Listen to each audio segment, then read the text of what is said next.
not DDP. It's the RVE. What's up, everyone? It's the RVE here, hosting the Heelcast. I am back.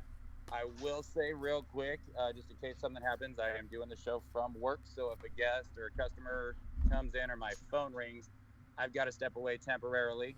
It's kind of what got in the way last week. Yeah, tell them to go fuck themselves. This is the Heelcast, man. They can listen. It's what I would love to do. Trust me. If I could close this store down and not get caught, because, customers would just call my other store and bitch and cry and snitch me out, I would. I've made my money for the day. I'm ready to go home. I'm ready to do the show.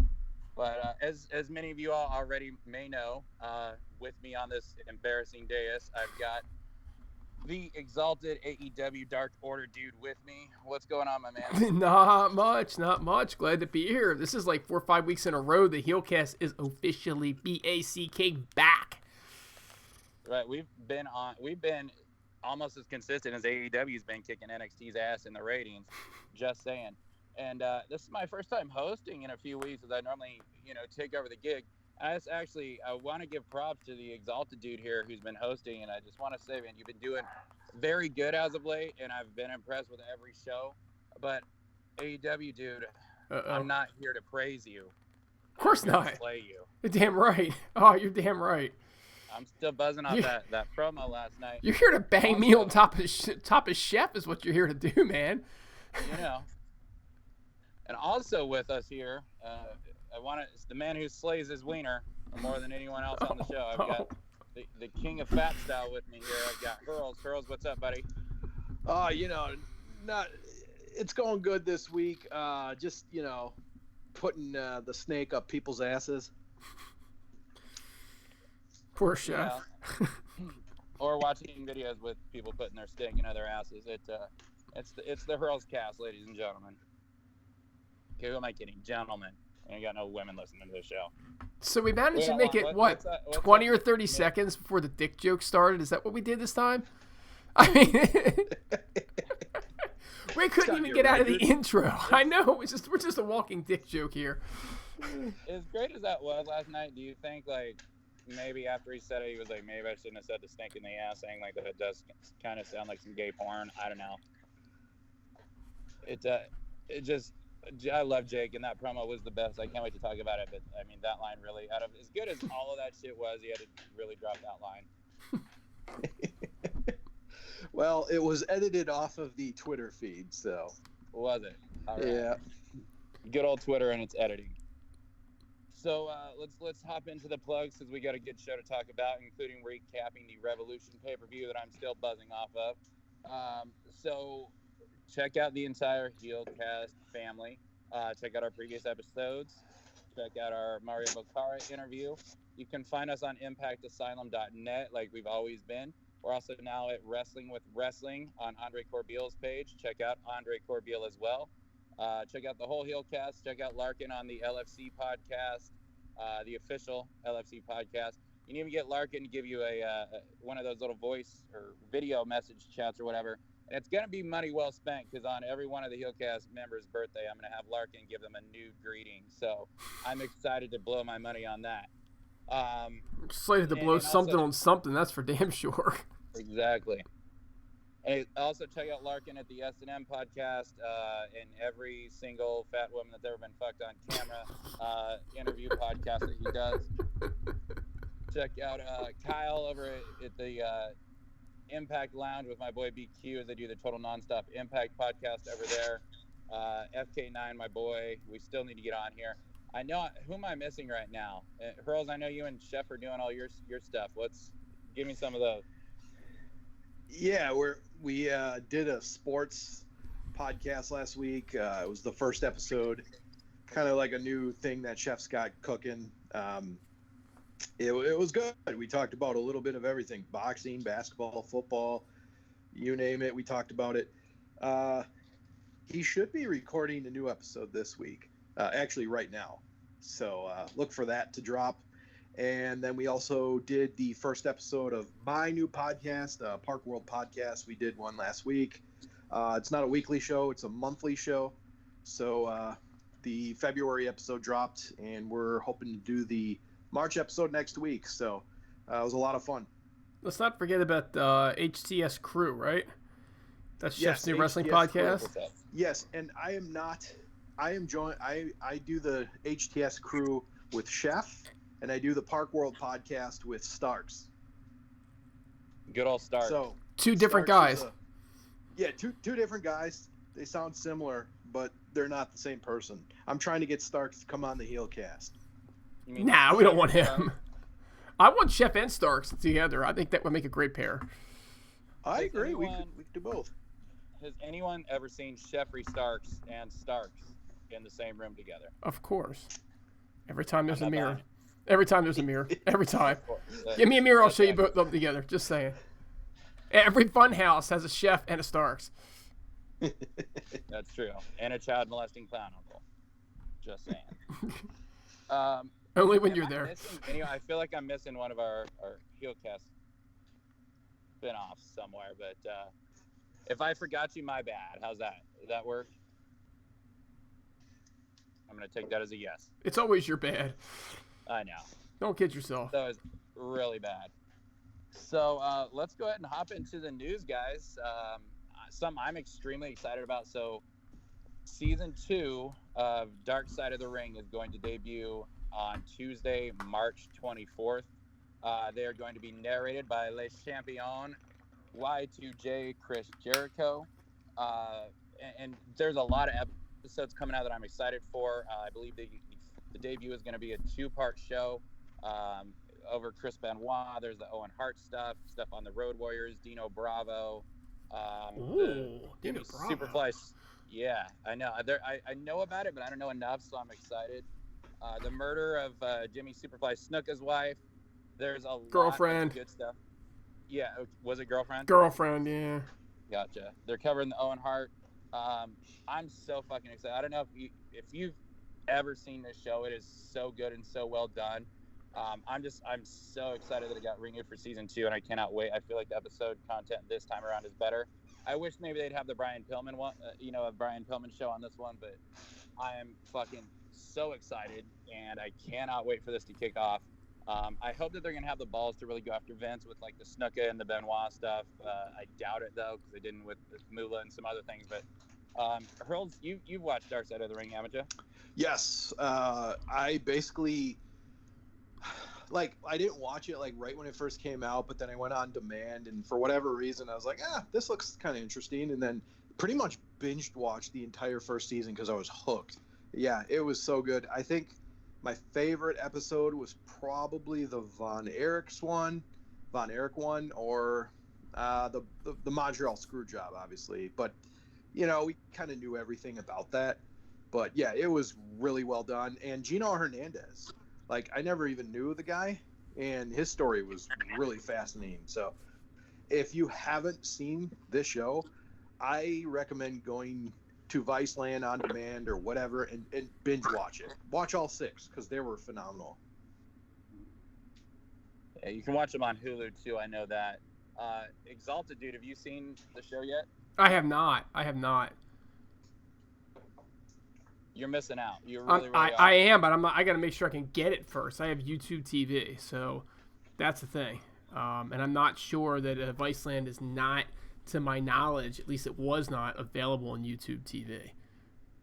That was disappointing. We should get a Hulu account. I'm hoping this vehicle pulling up is not a customer. It is not, so I'm good to keep on doing So you're this show. good. Well, You're I good. can tell you right now, Hulu is $1.99 with commercials, which isn't bad. I have it. I had the full price Hulu, and then I have the Hulu with commercials.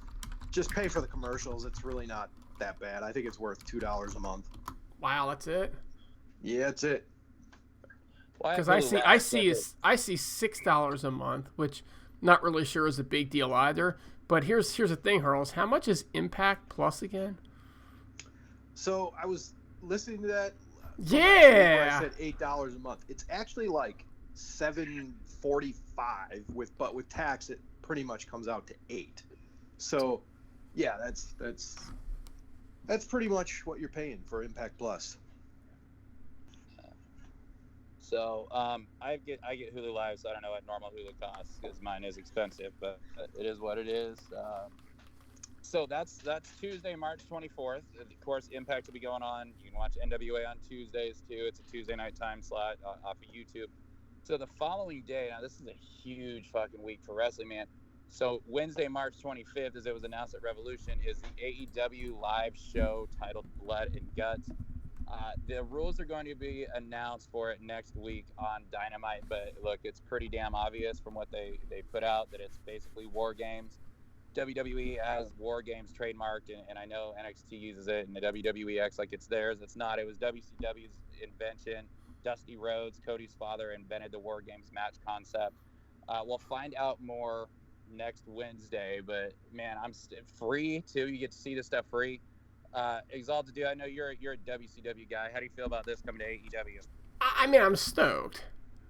You know, that War Games, that whole shtick, and the triple cage, those are things from WCW that make me mark out, right? They made it stand out. Nobody's done it before. Nobody's done it since, really. I mean, it's just their thing. And AEW is clearly ripping it off, but who cares? Because it's been, 25 years? Because they didn't do it toward the end, did they? I mean, they probably stopped that in the mid-90s. Hurls, you probably know the answer to that. The last one that I rented on pay-per-view was the one where DDP won the title, so that had to have been at least 99. Yeah, that was later. But was that a triple? That was a triple cage. That wasn't a War Games match, though, right? Triple cage they kept doing. That was that weird thing. Yeah. Well, no, the triple cage was when he was feuding with David Arquette. The one where he won the title was against, they had the red and black Wolfpack NWO, and they also had the black and white NWO with Stevie Ray. He definitely won a War Games match in the title, because I remember getting the pay-per-view. Okay, so I'm looking at it right now. 98 or 99. I'm looking at it right now, okay? The last one was in 2000, okay? Until NXT started doing some takeovers, and they did one in 2017, 18, and 2019. So they did one each year, right? And, of course, I wouldn't know that because I don't give a shit about NXT. But the last one was in 2000, and they did about one a year. But ironically enough, guys, they skipped 1999 when we thought it was. I do not see where DDP won it. These all look like these were team matches. I don't see anything that looks like it was not a team match. You probably are thinking of the. I do remember what Hurls was talking about, and I remember DDP getting a win at a War Games. I think Ultimate Warrior and Bret Hart were involved in that one as well. Yes, they were. Yep. Yeah, I don't know necessarily if he won the belt. I think that's actually what got him to be challenging Goldberg at Halloween Havoc, but I could be wrong. I think you're right. I think it was probably a number one contendership then. Yeah, so it was 1998, September the 13th, and you are correct. It was DDP, Piper, and Warrior, and they beat Hogan, Hart, and Stevie Ray. And there was a second team in that match, so there were 3 teams total that they beat, and that was the Wolfpack with Kevin Nash, Sting, and Lex Luger. So that's what it was. So basically, Team WCW defeated Team NWO Hollywood and NWO Wolfpack. So you guys are pretty close on this stuff. That's outstanding memory. And I know you brought up NXT. MLW, I think it was 2018, MLW did War Games. I believe they cannot do that anymore for copyright reasons. I'm surprised they were actually able to pull it off to start with. But I do remember that MLW did it. I actually didn't watch the match. I remember seeing it advertised on my Sling, which for some reason will never record MLW, even though it's set up to for me. But so what are they calling it in AEW then? In MLW, you mean? AEW. What are they calling the match if MLW can't do it?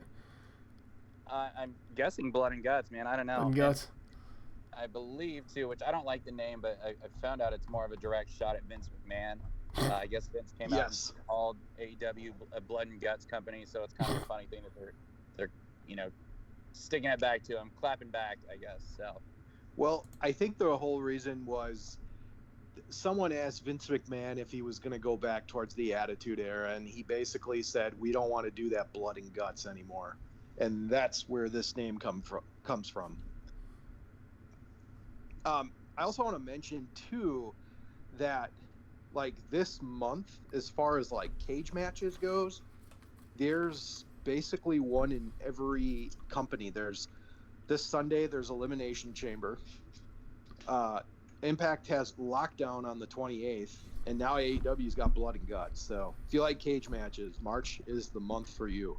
So it is going to be called the Blood and Guts match. There is going to be a little bit different than what the War Games is in WWE, being that the two rings are going to be enclosed by one giant cage, right? That's going to be a little bit different there. So it is slightly different, but it'll be better because it won't be WWE, right? Let's not kid ourselves. That is true. Yeah, I can't argue Hopefully. that. I was gonna say, I hope there's a total of, excuse me, it's a 2-hour show, obviously.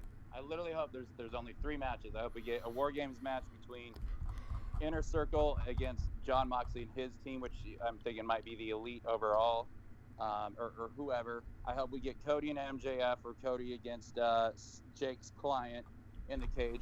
And I also hope that we get a second War Game style match with the Dark Order against SCU and Colt Cabana.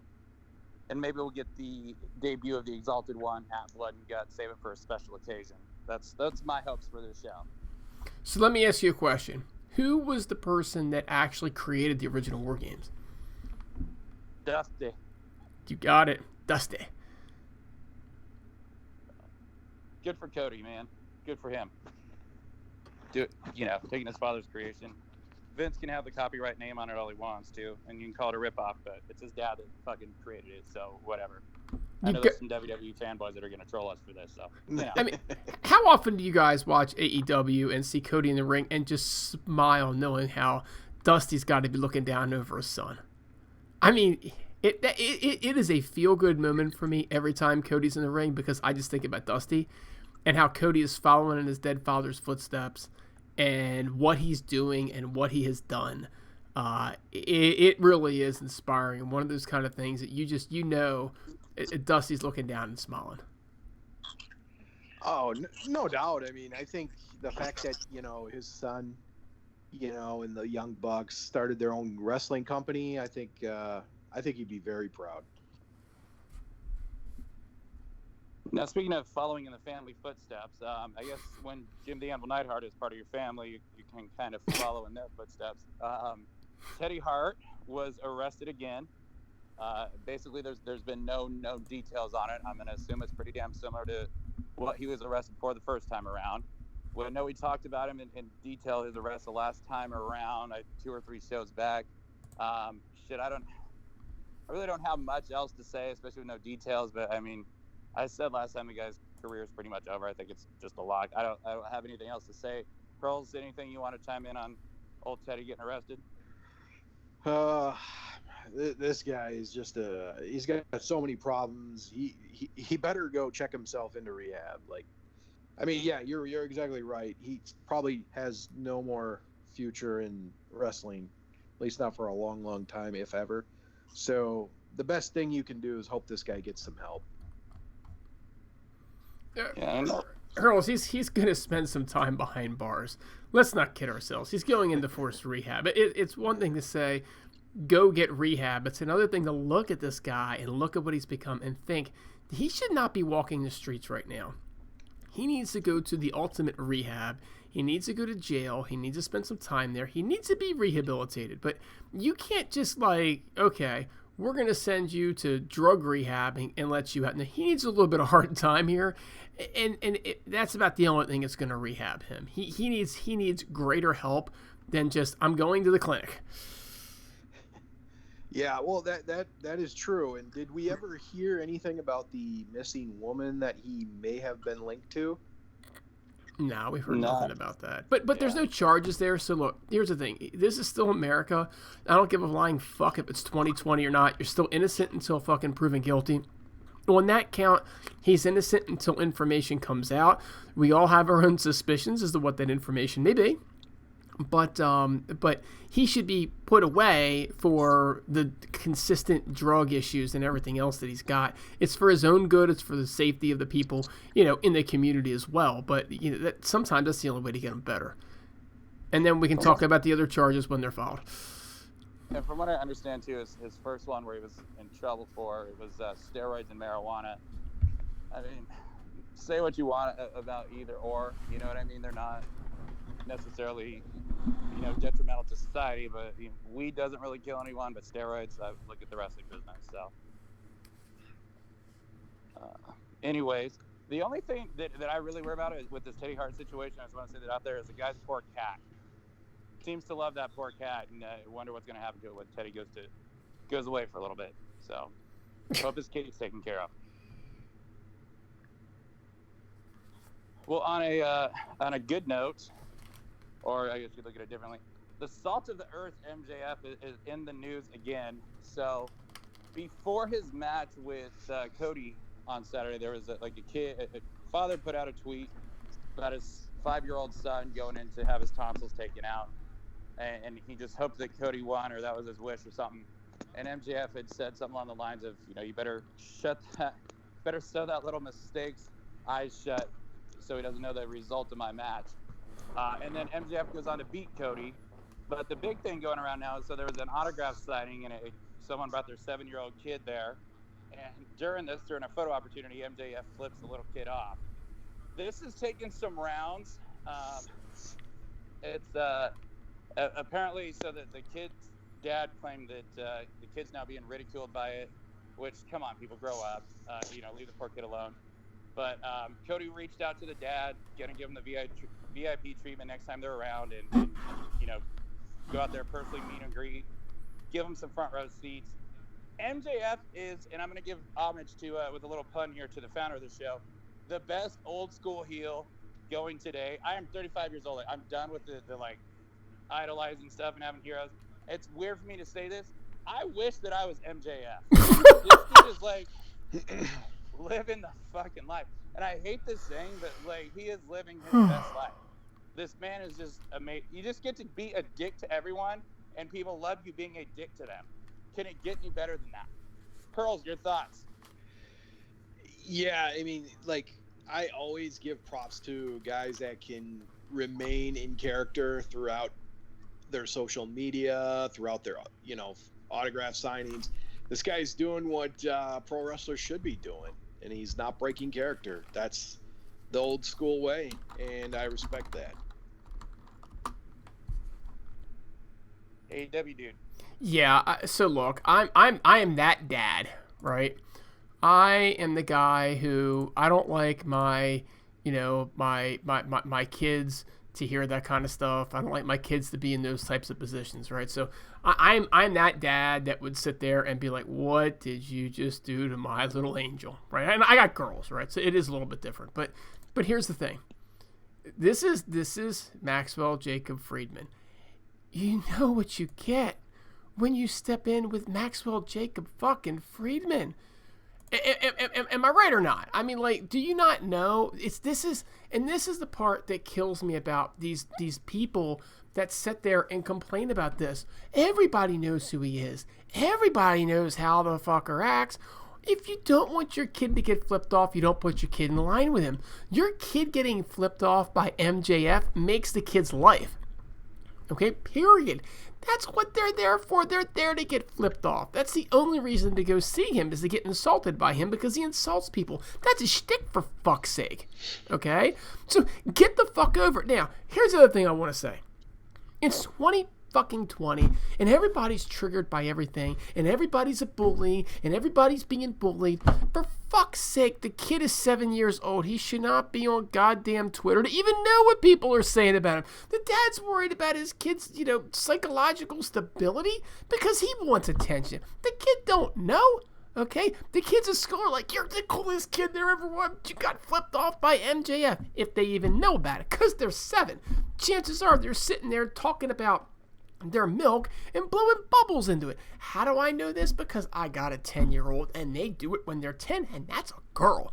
Okay, so get the fuck over it. It is not a big deal. It's Maxwell Jacob fucking Friedman, and if you don't like it, don't get in his line. Now, let's talk about Cody. Couldn't have handled it better. He took up for his guy, and then he said, you know what, but we're going to make it up to you. We're going to make sure that you get the all-star treatment, because he wants that kid to have a positive experience, and he wants everybody else to know that AEW is a positive experience. Extraordinarily well handled by Cody, but come on, Dad, what the fuck were you thinking?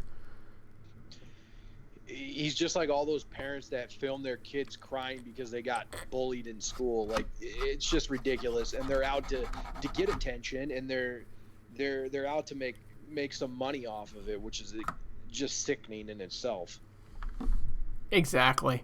He wanted something, and he wanted to see what he could get, and that was probably, he said, that's all I got, but he's happy because he got something. Give me a break. Jesus Christ. Yeah, I mean, front row tickets, and you're going to get the VIP treatment, get to meet Cody. And yeah, you're right. Cody definitely deserves props for handling it the way that he did. 100% props to Cody there. Yeah, I mean, you know what you're getting in the dad. I mean, shit, man. I'm just not going to ramble. You said everything that needs to be said. You know what you're getting. You know exactly what was going to happen. And now you're just reaching for attention. You're getting it. Too bad. So I'm just happy that this has actually taken off and gotten so much credibility. Like, I see it on people I saw it on a post from Facebook today that had nothing to do with pro wrestling. It's awesome, man. MJF is the man. He is better than you, and we all know it. I loved Disco Inferno's tweet about this. He basically just said, you know, wrestling is really lacking heat when a guy who stays in character is getting all the attention for just staying in character. This is the only one that does it. He's the only one that does it. All these other idiots, Rosemary, right? Sammy Callahan and Rosemary, they stay in character. Everybody else is let me show pictures of me and my buddies. You know, the heels if you're a face, the face if you're heels. Let me come off and be a good human being. No, heels are supposed to be terrible, horrible, awful human beings. Could you imagine freaking like Bruiser Brody or somebody run around and saying nice stuff and in the public eye? I mean, really, do you think that Harley Race really actually was a pretty scary dude? But you get the point, right? These guys, they were heels, they were fucking heels. These young punks today have no idea what it's like to be a wrestler. That's why it is Ethan Page, played by Julian, right? And Trisha Parker. No, you're fucking Ethan Page. You're fucking Jordan Disgrace. Actually, she's very good at being a disgrace. But yeah, that's who the fuck you are. Play your goddamn character. And if you really want to beat yourself on Twitter, get another fucking account. Do what Rosemary does and use Courtney Rush. Say all the political bullshit you want on that account.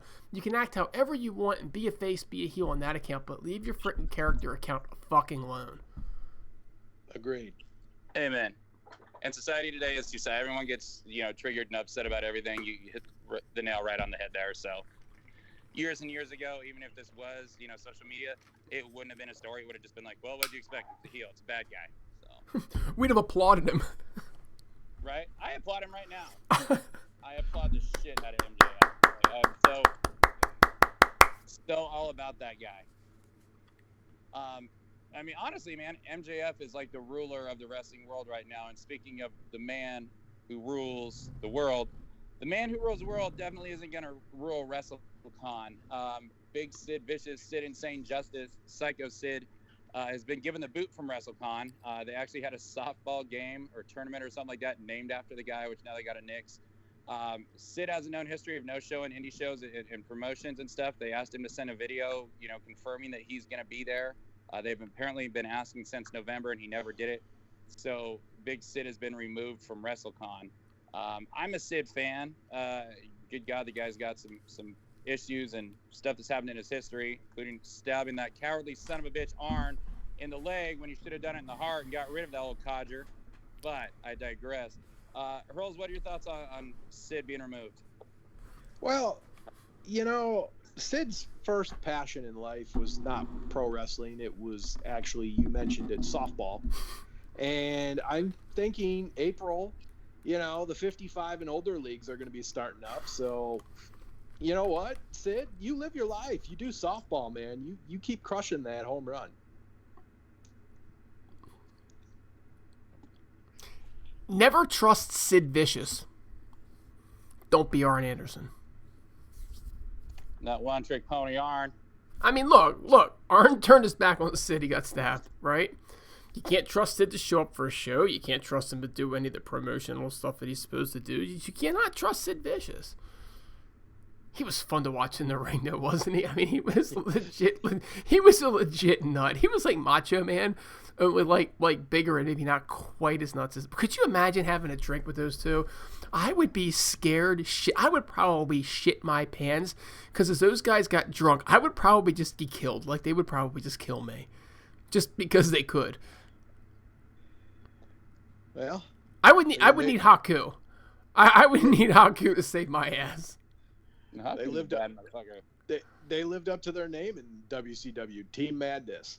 Yeah. Yeah. And he kind of reminds me of.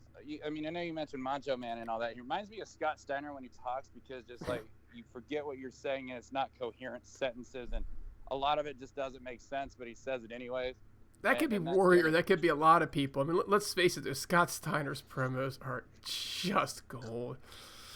They are. 141 2/3% chance that I'm going to meet you at Sacrifice.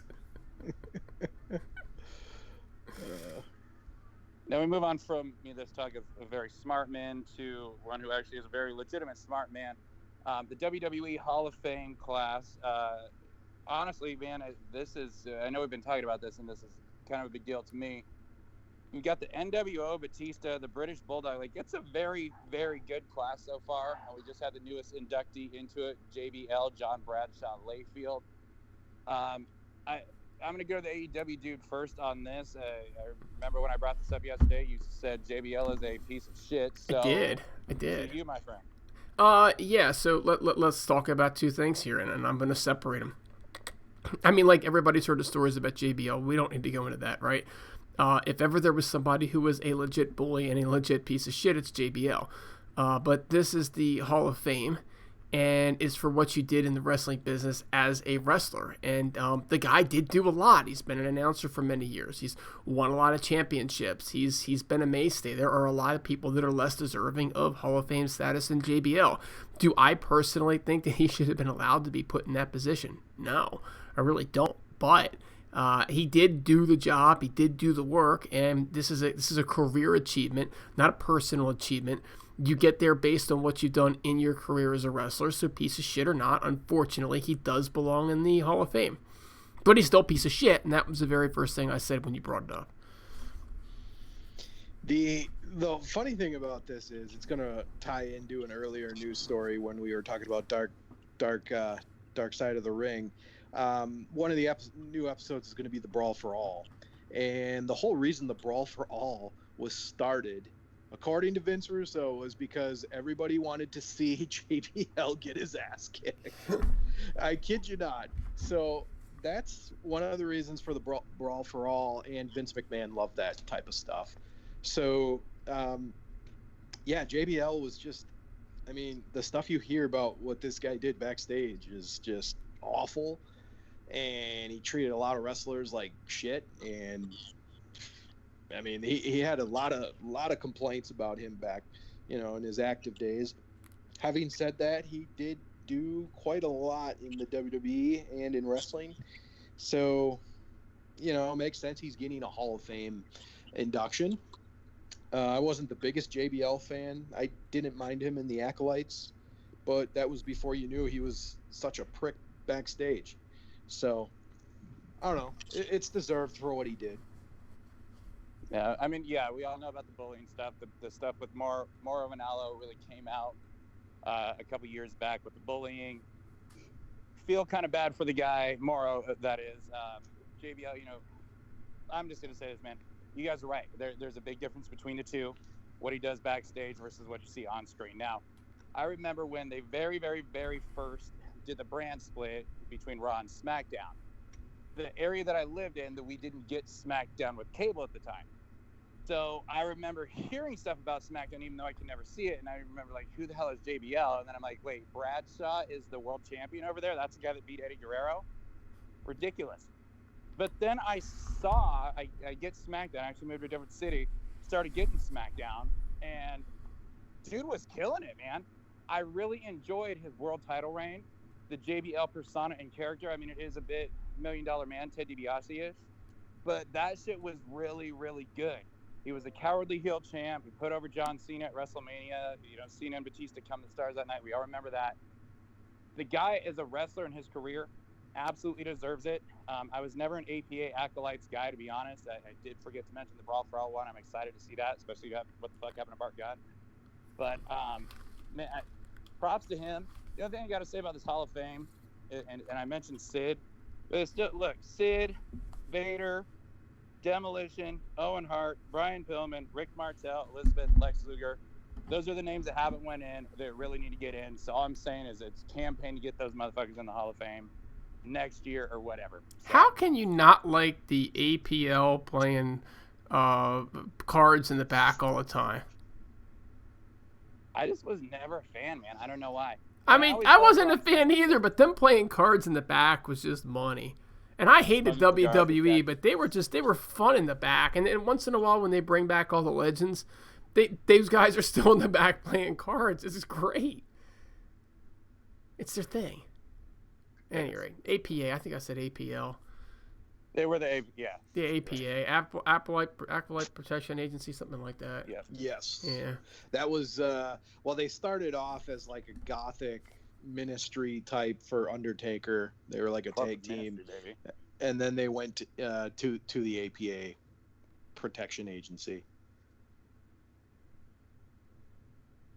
Now, speaking of the kind of gothic, whatever look, the charismatic enigma, Jeff Hardy, Brother Nero, has been cleared for return to WWE wrestling action. Brother Nero apparently went to rehab, is now cleared to start wrestling again. Props to Jeff for going to rehab again, getting clean. Get this man in the WWE ring so he can get his contract over with and come join his brother and free the delete in the All Elite Wrestling. That's all I got to say. I love Jeff Hardy.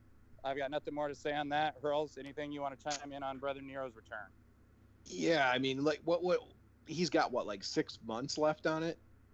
So I want to see him out of WWE just because every time he goes back there, it's generally not good. It gets him back in that dark place. So, yeah, I just want to see him get his contract over with and go somewhere else because WWE does not know how to book the Hardys anymore, which is crazy to say, but they just don't. Now we go to the man formerly known as Brother _ thoughts? Yeah, I guess if he's cleared to go back to the ring, that his time that they've added onto his contract starts ticking, right? I mean, I don't think if they could just, hold it back. If he's ready to go, that time starts ticking. So looking forward to getting him out of WWE. I don't really care if he wrestles there or not because I'm not going to watch anyway. I guess I'd rather see him just be held off TV. All right. Let him be healed, man. Let him be healed. He shouldn't be in WWE anyway. I mean, we talked about this when he went there. He's not suited for the road. He needs to be off the road. We talk about landing places for people. He's a great one to land in Impact because he will never be on the road. He will wrestle once or twice a month, and that will be the end of it. Even AEW, he'd be traveling at least once a week. He shouldn't be. Yeah, I agree. And they're not using him the way that they should now.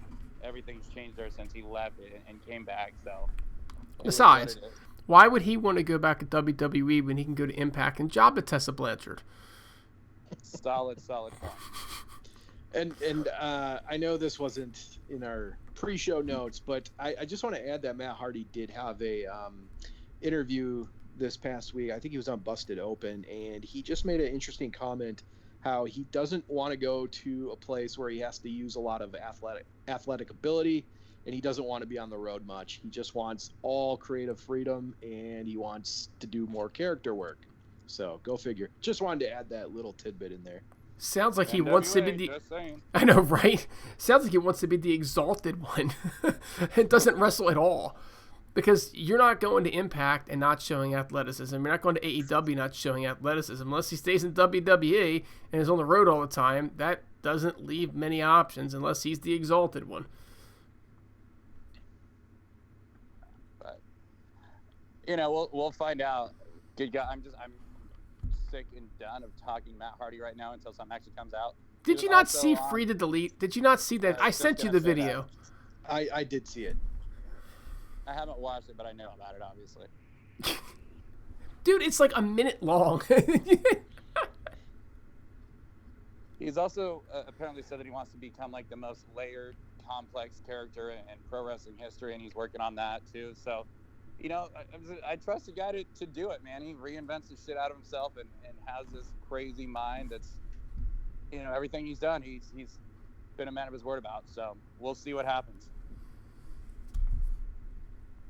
So, Hurls, I know you're excited. You literally told us. So, March 31st, after Impact, they're doing a 1-hour preview show for the TNA special during WrestleMania WrestleCon weekend. I'm a little bit excited for this TNA show because, we're all TNA guys. That's how we started up. It's how we met, all of that stuff. So, I don't have much more than that to say. I'll go to the Exalted Dude, then I'll let Fap and Hurls Fap for this one. I mean, I like them going back to TNA, but it's hard for me right now. And it's hard for me because this company is so different than it ever has been before. Just this past week, they had 2 women fighting over the Men's World Championship. They have Moose running around saying that he doesn't want to fight for the championship because it won't make him legit that he beat somebody that he knows he can beat. And this isn't just me complaining, but what it is that then you're going to go back to TNA and go back to the history from 10 years ago where, the KOs were a big deal, but not really, not in comparison, right? They never wrestled with the men. They never did. In the stark contrast, it's really like yin and yang, right? It's so different, and I don't know how they blend it. Now, the one thing I can say is that could they be looking to, maybe bring back the brand and have 2 brands?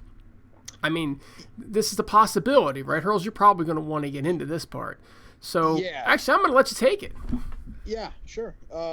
That's actually what I was thinking. This could be a sampler for possibly something to come. Like, if this is really successful, then this could be another opportunity for them to add a second brand and just have TNA, and then you got the 6-sided ring back. You can bring back Russo to write the show, and D'Amore. Hey, he wrote TNA for 7 years, 8 years, whatever that was.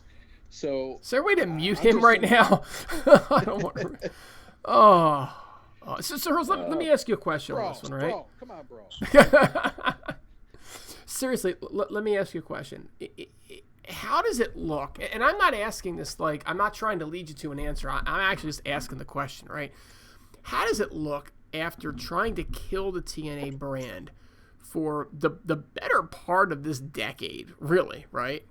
To now be potentially bringing it back as a second brand? Well, I mean, there's a lot of context involved in that, though. Hulk Hogan wanted to change TNA pretty much when he got there. I kind of had that feeling like so you get rid of the 6-sided ring. You didn't like the name of the company. So I think it kind of started with that. I mean, as far as Scott D'Amore and Don Callis, Scott D'Amore was there from 04 to 09 when it was, TNA. And I think there's a difference there. I think under D'Amore, he had, probably pretty fond memories of the TNA brand. Whereas everybody who kind of got there, once Hogan came and who came afterwards, were trying to kill the whole TNA brand. So, now, I mean, now let's go there for a second, because you I don't want to say it sounds like you're pinning the whole thing on Hogan, because clearly he never had the power to change the brand. But let's say that he did. It doesn't feel like the brand was changed because somebody said, let's change the brand. It feels like the brand was changed because it got stained. And it got stained, and I'm not saying Hulk Hogan didn't have anything to do with the staining of it, right? But it got stained because of all the leadership changes, all the direction changes. When it went to Vince Russo, it went to Eric Bischoff, it went to Vince Russo, it went to Bruce Pritchard. I mean, Jim Cornette was who didn't book TNA right? Who didn't run TNA? So to me, it feels like that brand was stained, and that's why Hogan and the others, not just Hogan, but wanted to kill the brand because the brand was left with no value at the time. And legitimately, we all said this. I mean, it wasn't like we all thought there was a ton of value there. Well, that's just it. But who's I mean, even it's not. I'm not trying to put the whole blame on Hulk Hogan. I'm just saying the era when he came in. That includes Bischoff. That's everybody. What it started. That's what it started. That's when it was like they took a look at the brand and they said, hey, we need to do something about this. And everybody since has agreed to it, right down to Don Callis and Scott D'Amore, because, I mean, it's Impact, right? Well, yeah, you have to understand, TNA is Jeff Jarrett. Okay, they wanted to change what Jeff Jarrett was. And Dixie Carter, you have to understand, she was pissed off at Jeff Jarrett. Like, it was all about the whole Kurt Angle, Jeff Jarrett drama. And to that point, it just seemed like there was, new leadership and so many different creative changes. It just seemed like whoever came in there didn't really want anything to do with the TNA name. And that's kind of how that whole, stain on TNA's legacy came to be. So I think though, if you said you weren't a TNA fan, you were either a WWE fanboy or you're just full of shit, because WWE was the only thing in town for, after WCW died. Then TNA came. I think it reignited a lot of people's interest in TNA. And I think, maybe D'Amore and Callis, what they're thinking is, well, you know what? This brand deserves some, got to pay some respect to it. And that's kind of where I think they're coming from. I think you're right. I mean, there was, it took a lot of beating, but it definitely deserves another look. I mean, even if it's a one-time thing, they got to end on a good note. I think Ethan Page had a lot of the pull for the reason that the TNA show came back too, because he was pushing it so hard on his Twitter. Man, I never wanted them to stop the TNA name. It was always TNA to me. I miss TNA days. TNA is what got me. TNA became my brand for a long time. Starting in 2006 is when I really thought this is better than WWE. I rooted from day one. So, I mean, it's why I have a little bit of interest in the show. The names they're bringing back, I mean, most of the really good ones, either can't perform anymore, they're under contract with WWE, whatever. The show itself, to me, with the names, nothing is like, must-see TV or some shit I can't miss. But I'm excited enough just for the fact that TNA is behind it. And I'm not going to pay the money to watch it because of the way that the company is now that the AEW brought up. But, I have enough excitement, and I hope it goes well. I don't know that they have the funds or anything behind them to do a TNA brand. I don't know that Anthem or AXS would be on top of that, to say, hey, yeah, that's a great idea, because, that's a lot of money and more time, investment, all that. So it would be cool if they did, but, I mean, what brand are we going to get if that's the case, too? So... you guys have anything else to add before we move on to the last news story, which also kind of involves TNA? Well, I just want to say, I mean, the pay-per-view is only going to be $20. It's going to be on Fight TV. You're raking in the sales. I think you can drop 20. I might be. Then again, I don't. When Tessa Blanchard is the champ, and I'm done with the company, I don't want to support them and give them my money that way. But we'll see how it goes. It could be possible, Hurls. So I'll. When is this pay-per-view, Hurls? It is April 3rd. April the 3rd. What day of the week is that? Friday night. Friday night. I'll be on a cruise ship, and I wouldn't be watching anyway. Well, there odds you are go. I'll be over. And yes, I will be drinking all the Corona I can get my fucking hands on. I'm just saying.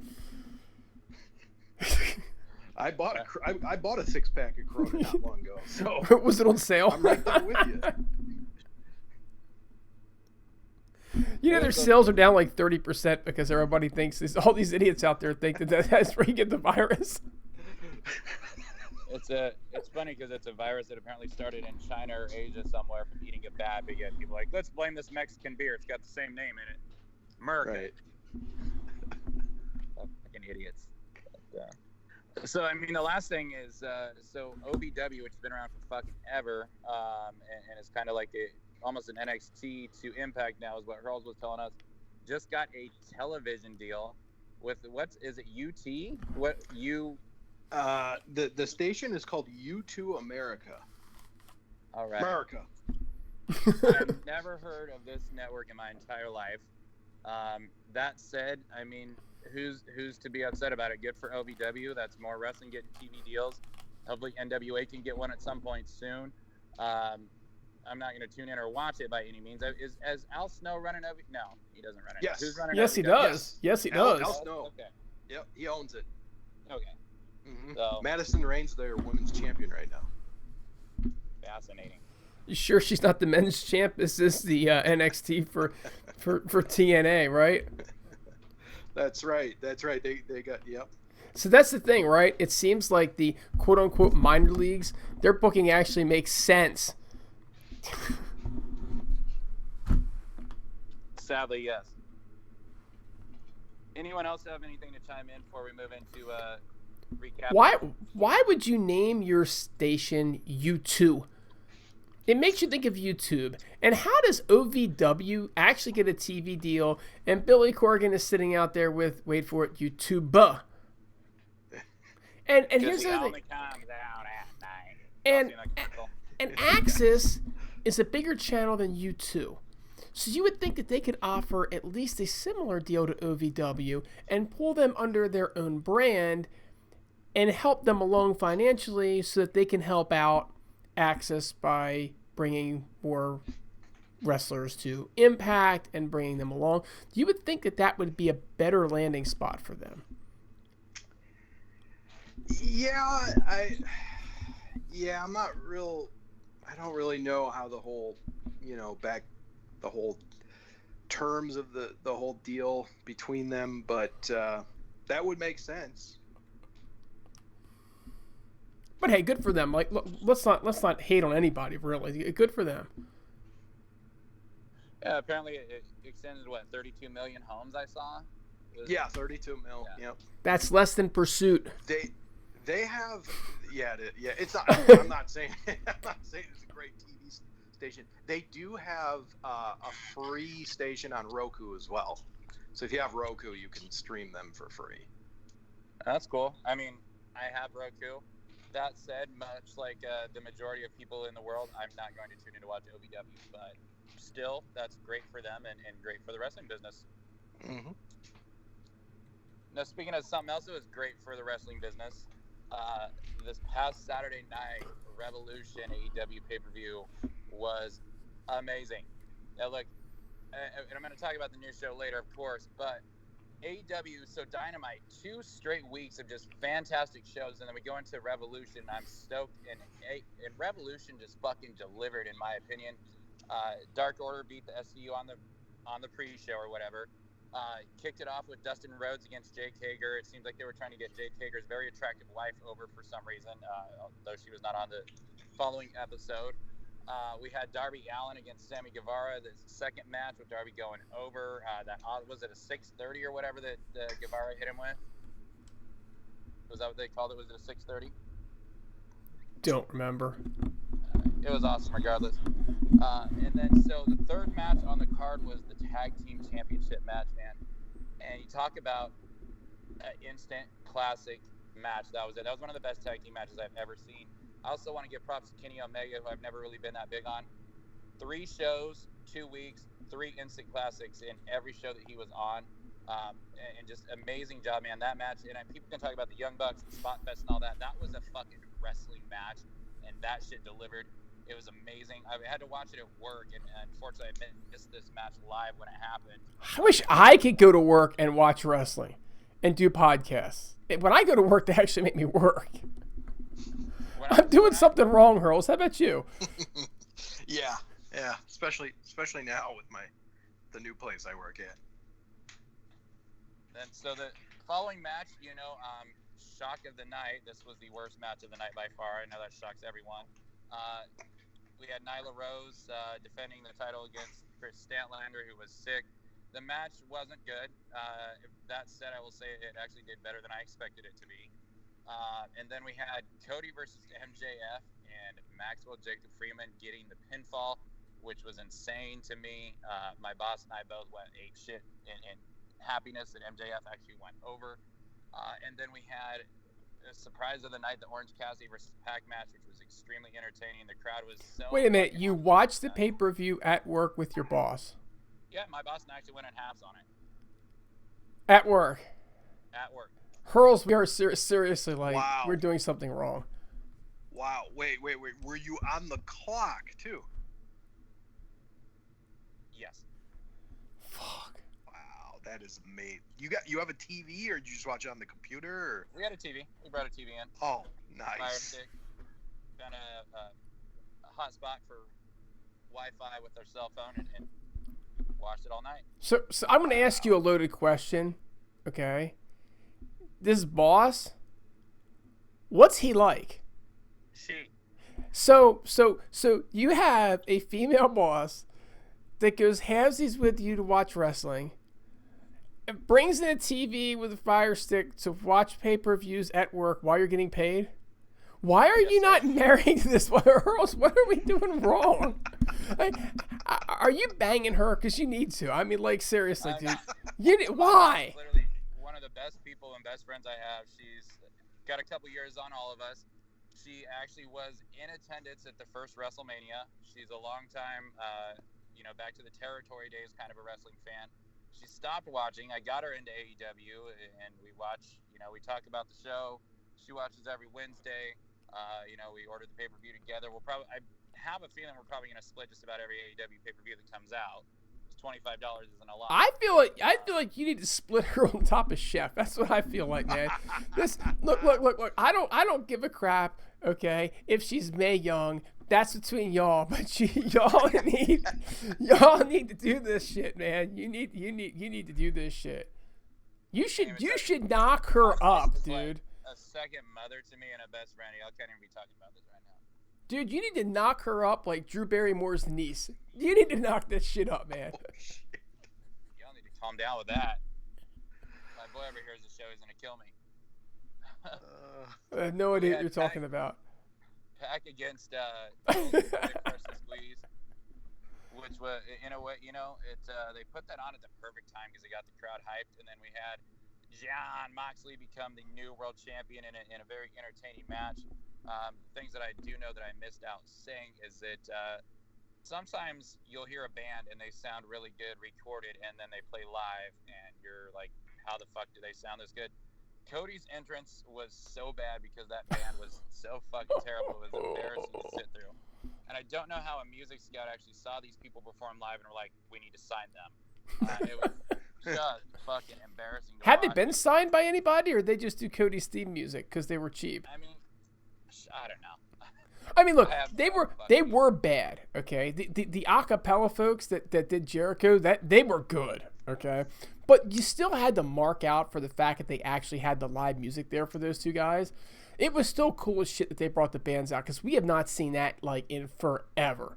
So come on, man, they give them the props for doing it. But my God, I swear, me, you, and Hurls could get up on that stage and we could do that bad.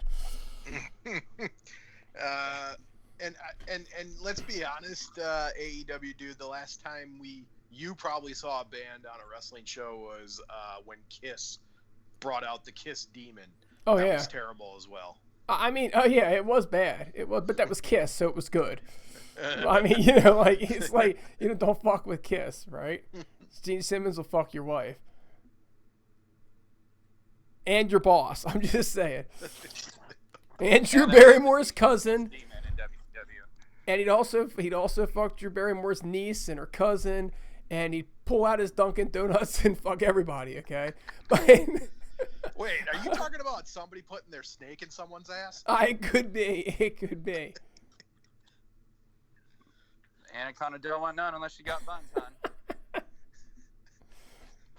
But the acapella for Jericho's entrance was awesome, dude. I love that song, Judas. I've listened to it all the time. I always got it in my head.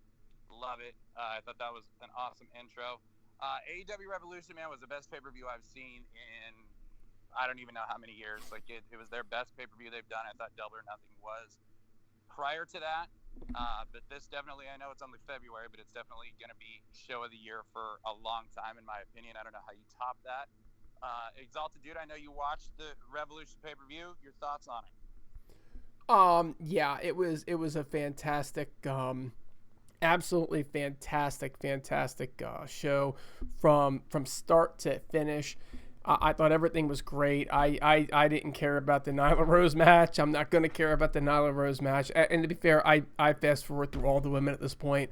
But everything else about it was fantastic. You know, you mentioned Kenny Omega before. Kenny Omega's an instant classic kind of guy. That's what he does. He puts on phenomenal wrestling matches, and he tells a pretty good story along the way. He's a guy that with just a little tweaking of character could be one of the biggest names in wrestling history, let alone wrestling. Just a phenomenal guy. I'll tell you right now, I've always been an Adam Page fan. There's no denying it. From the very first time, Ring of Honor, he came in the top prospect tournament. I looked at him and I went, I like that guy.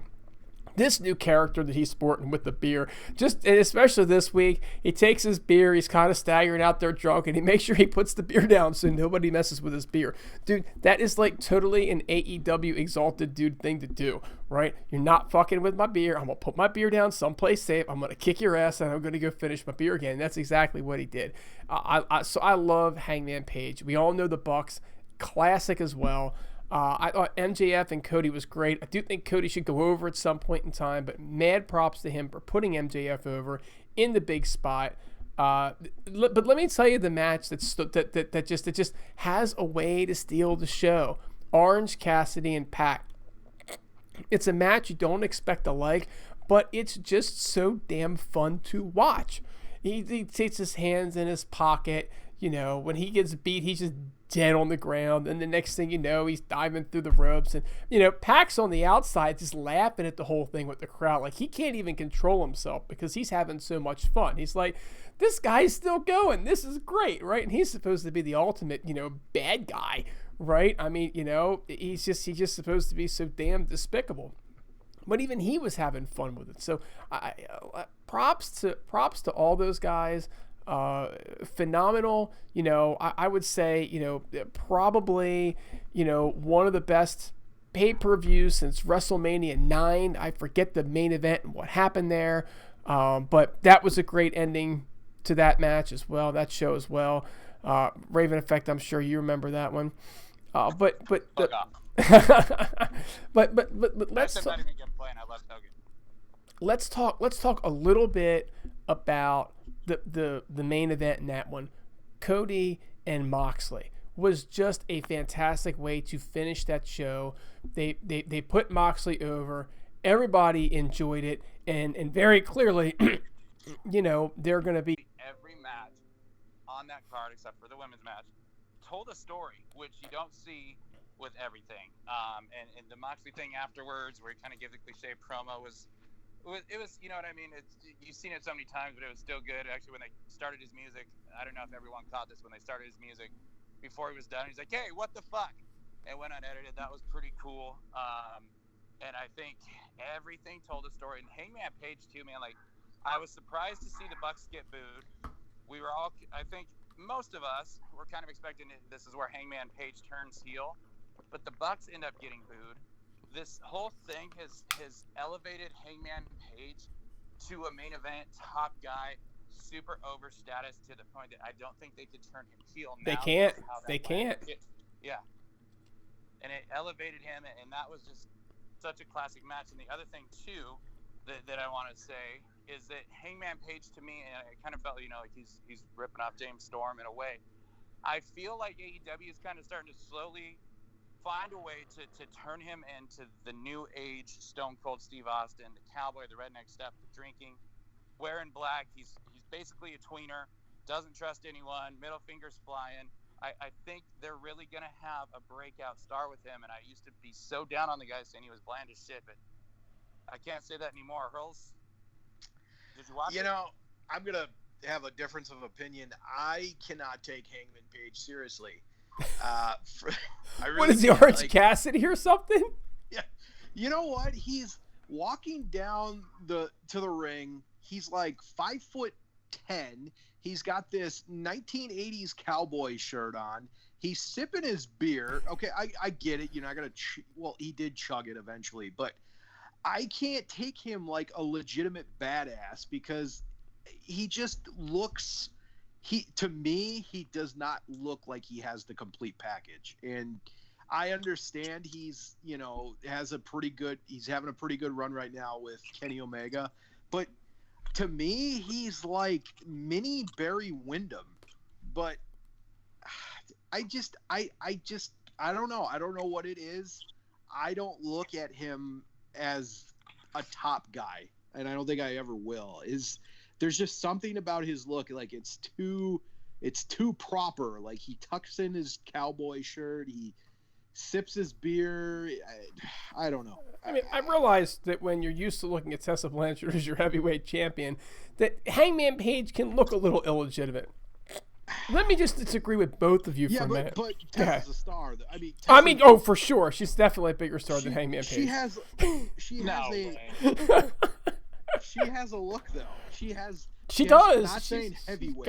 Saying heavyweight champion now. Let's not go there. Look. But Hangman Page, like he's 5'9". I don't know. He's tiny. He's super tiny to me. He just doesn't look like a guy that's going to come in there and clean house. Totally agree. Much shorter than Tessa Blanchard. So let me disagree with both of you guys for a second here. Hurls, and I am just trying to trigger you, dude. I am literally just legitimately fucking with you.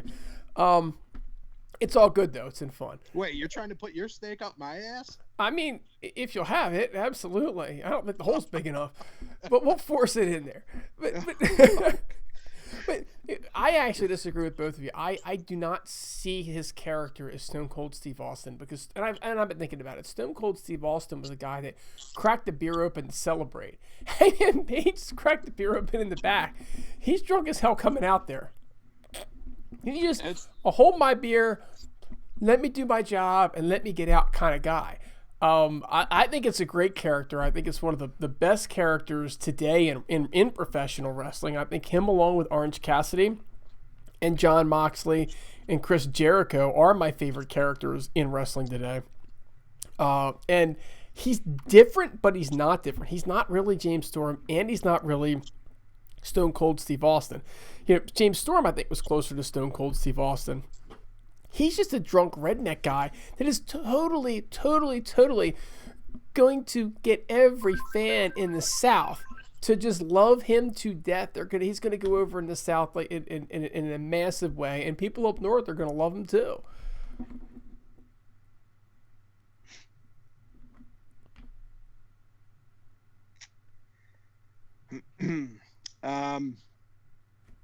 Yeah, I don't know what it is about the guy. I'm not saying he's a bad wrestler. I think he's got a lot of, he does a lot of cool moves in the ring. It's just, how would you fix him? There for me. How would you fix him? Well, I'd get rid of the prim and proper cowboy shirt tucked in. That'd be one. Two, the beer thing doesn't work with me because his image looks like too clean. Like he's a clean cut cowboy. Like James Storm was not that. He was very believable. And James Storm was, 6'2", 250, 260. I would just make Adam Page. I would have him dressed differently. So I'm looking at all of his pictures right now, and I don't see his shirt tucked in anywhere, dude. Like he's wearing the the black vest. Well, this past Dynamite, I'm specific. I thought it was tucked in. Maybe it wasn't. Was it not? Maybe it wasn't tucked in. I mean, I don't have pictures from this past Dynamite, but I don't see anything with tucked in shirt. I mean, he legitimately looks like a Southern cowboy. On this past Dynamite, I thought it was tucked in. It just looked very awkward to me. He's got just his look. It's not believable to me that he's a kick-ass cowboy. To me, seems more of like an X Division style wrestler. I don't think he's X Division at all, to be honest with you. That's kind of what I'm seeing from him. How tall is he? I just want to know. He I have seems no kind of idea. short. He's built at 6'2", 219, and that could be about right for him. That could be about right for him.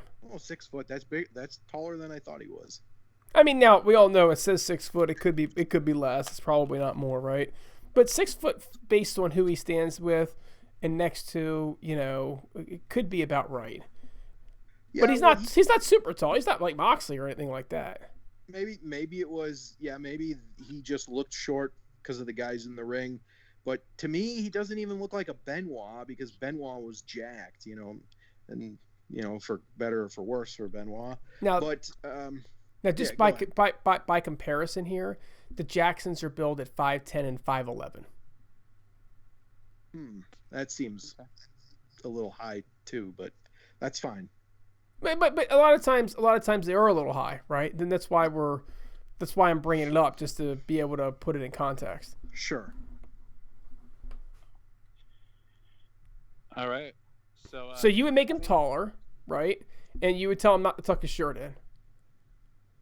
If his shirt was tucked in like I thinking it was on this past Dynamite, yeah, I wouldn't. Yeah, well, he wouldn't. There's no tucked in shirt. I'm not gonna worry about whether his shirt was tucked in on Dynamite or not, right? I'm not Chef. You and Chef can bitch about whether his shirt is tucked in or not. I'm just saying you don't want him to have a tucked in shirt and you want him to grow a couple of inches. Raven Effect has been telling him that for years, okay? Different couple of inches, of course, but same tucked in shirt. Well, I don't know if they have penis enlargement pills to make you taller, but somebody asked Joey Ryan. I mean, he probably has them. Well, maybe he's endorsed by a porn company. I know a lot of people on top of that, but Anyways, I don't know, something about the guy. I don't buy him as a guy who's going to be like a poster child of the company. I'm just not buying it. Now, Joey Ryan's built at 5'10", by the way. I'm just saying. Yeah, he's on a couple posters. They look like about the same height. So Hangman feels bigger than Joey Ryan, whether it's height, weight, or whatnot. You know what I'm saying? He just feels like he's bigger, but it could also be weight too. I don't know. I'm not too worried about it. All right. So you both think Hangman Page could be the top guy? I do at some point. I mean, I wouldn't put him as top guy before the end of this year. But by the end of this year, if they keep building the way, yeah, he absolutely could be. I just think that guys I think Cody deserves a run, and I also think that Omega deserves a run before this happens. And I don't see any. What? You're missing Pac. But go ahead. So anyway, yeah, I think that Omega deserves a run, and I think that I think that Cody deserves a run first. I'm actually not a big Pac guy. I think the Bastard is a fun character. It's hard for me to buy him as the head of the company. He just doesn't come off as a guy that you're building around, but he comes off as a main event player, just not like the world champ. Yeah, I agree 100%. I think at some point Hangman will be the world champ. I don't know if it's going to happen right away. Pac is. I just don't see the guy being a world champion either.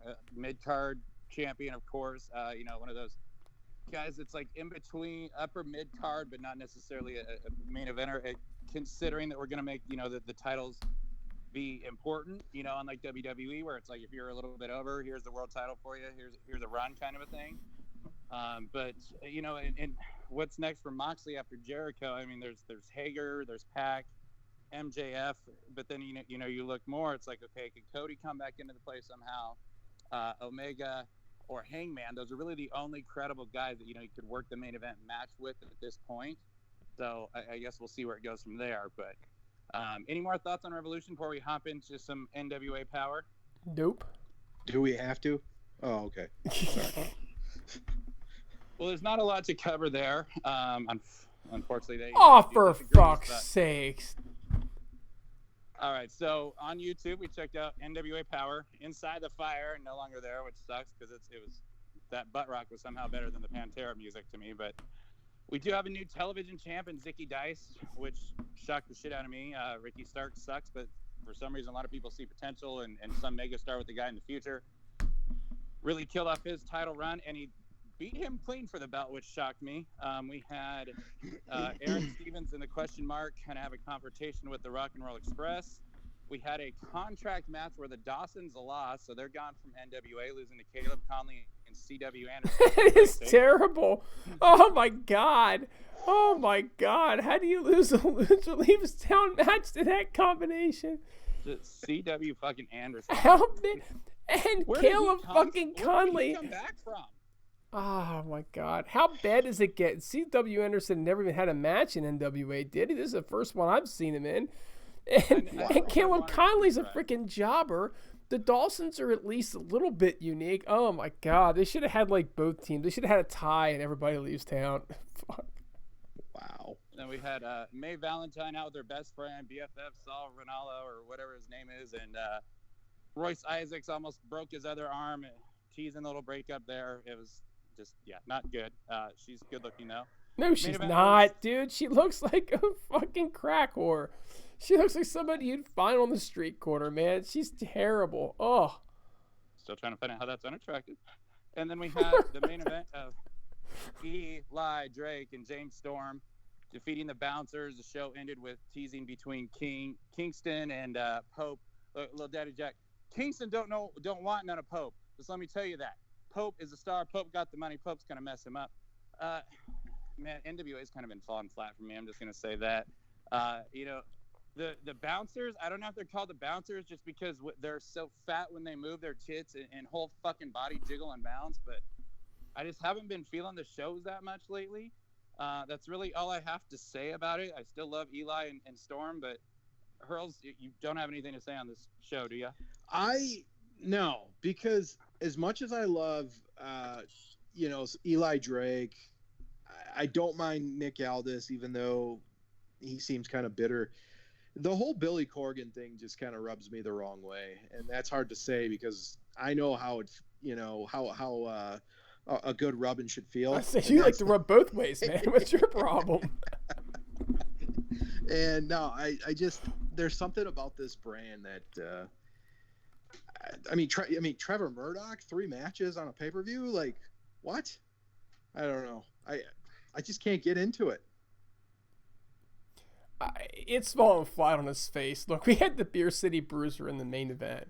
Okay, they had a title change, and it wasn't good enough to make the main event. That had to have the Beer City freaking Bruiser in it.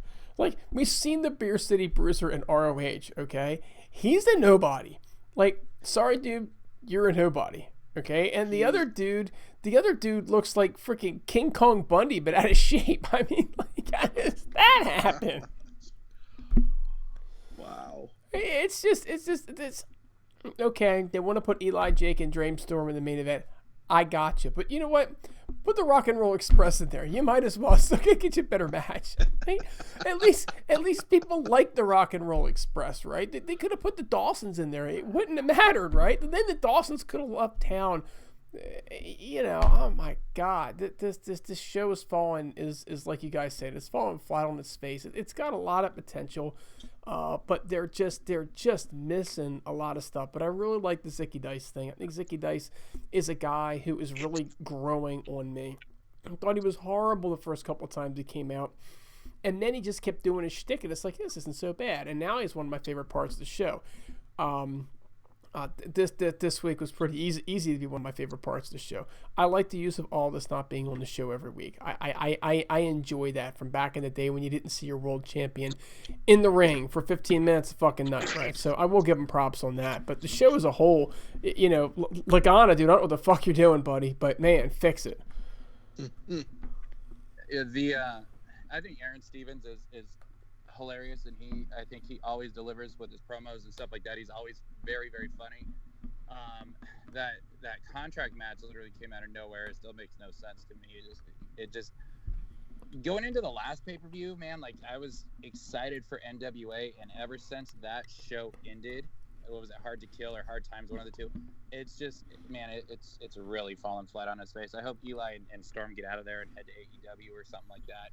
All this as well, but I got no more to say on NWA unless Exalted Dude has something. I'm out, man. I'm out. Like, they can go to OVW right now. They have a better TV deal.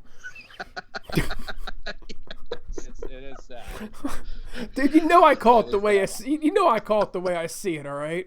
Like, I give my props where they're due. I take my shots where they're due. But the God's honest truth is that is exactly what the fuck that is.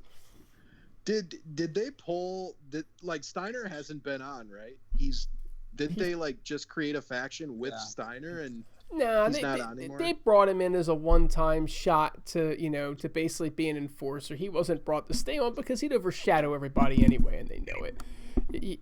But I don't know, it's all good. They've done some good things, but they're gonna have to do something, man. Because didn't we see somebody posted the stats? I think it was Greg's posted the stats of the wrestling companies and their YouTube video hits, and the NWA didn't make the top 6 or 7. They weren't even listed, and it's like, Jesus Christ, this is your whole revenue stream. Like, oh my God.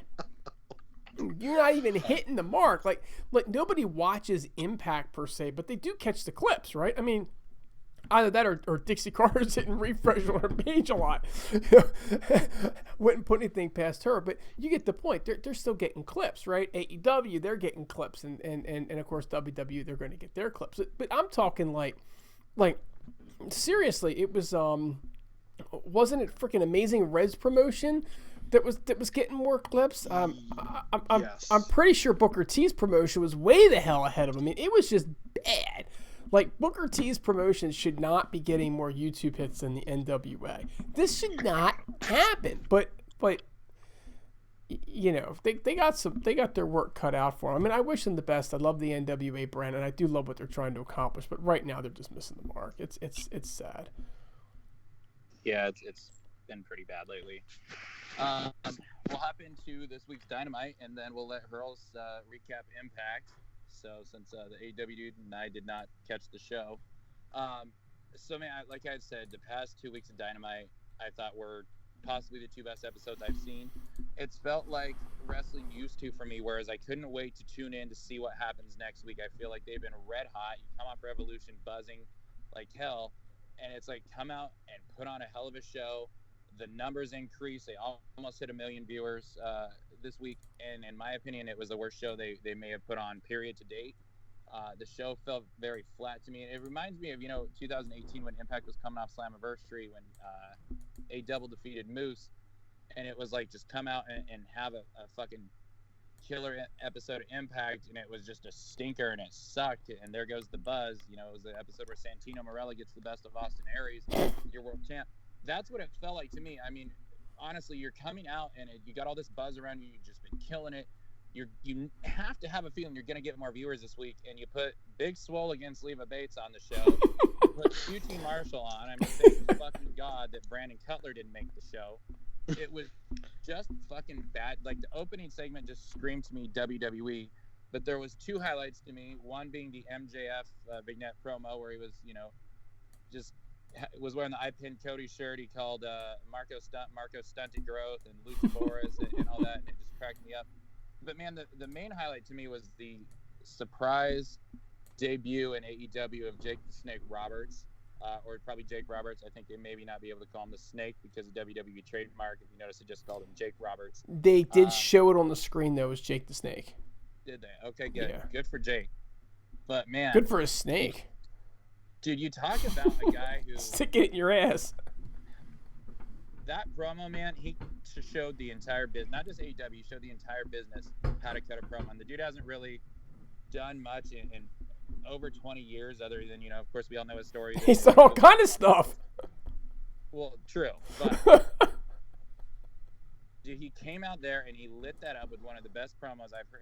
It was almost like 1992 vintage Jake, just expecting him to say, trust me, at the end. Just came out and tore Cody apart, ripped it up, man. I just can't get over how fucking good it was, and it seems like he's going to be a manager. And he said he's got a client who, in my opinion, is probably going to end up being Lance Archer.